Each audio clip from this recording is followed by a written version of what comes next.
Donald Trump may have authored the art of the deal, but he perfected the art of the steal. Responsibility to protect the integrity of the marketplace.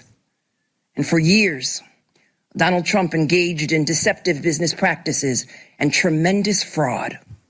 Donald Trump falsely, knowingly inflated his net worth by billions of dollars to unjustly enrich himself, his family, and to cheat the system.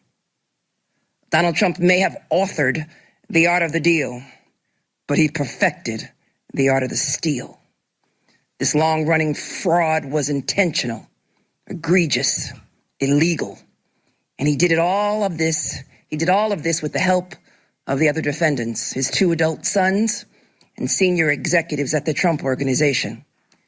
And so, after 11 weeks of trial, we showed the staggering extent of his fraud and exactly how Donald Trump and the other defendants deceived banks, insurance companies, and other financial institutions for their own personal gain.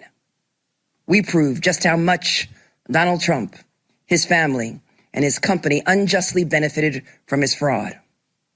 Today, the court, once again, ruled in our favor and in favor of every hard-working American who plays by the rules. Donald Trump and the other defendants were ordered to pay $463.9 million. That represents $363.9 million in disgorgement, plus $100 million in interest, which will continue to increase every single day until it is paid. Donald Trump, the former chief financial officer of the Trump Organization, Alan Weisselberg, and the former controller of the Trump Organization, Jeffrey McConney, are each banned from serving as an officer or director of any New York company for 3 years. Mr. Weisselberg and Mr. McConney are also banned for life from serving in a financial management role in any New York company. Donald Trump Jr. and Eric Trump are banned from serving as an officer or director of any New York company for 2 years. And Donald Trump and his companies are banned from applying for loans from any New York bank or financial institution for 3 years.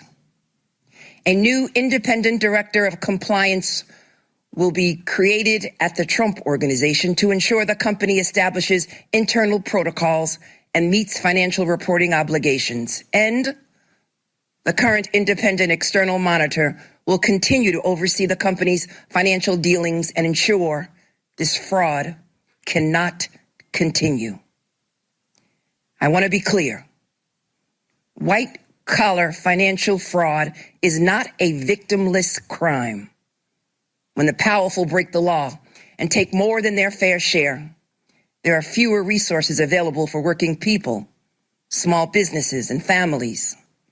And everyday Americans cannot lie to a bank about how much money they have in order to get a mortgage to buy a home, or a loan to keep their business afloat, or to send their child to college.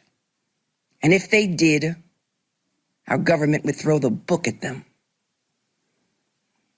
I want to thank the entire incredible and hardworking team in my office that tried this case, because the scale and the scope of Donald Trump's fraud is staggering.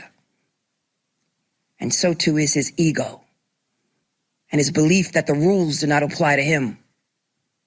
Today, we are holding Donald Trump accountable. We are holding him accountable for lying, cheating, and a lack of contrition, and for flouting the rules that all of us must play by. Because there cannot be different rules for different people in this country, and former presidents are no exception. This decision is a massive victory for every American who believes in that simple but fundamental pillar of our democracy, that the rule of law applies to all of us, equally, fairly, and justly. Thank you.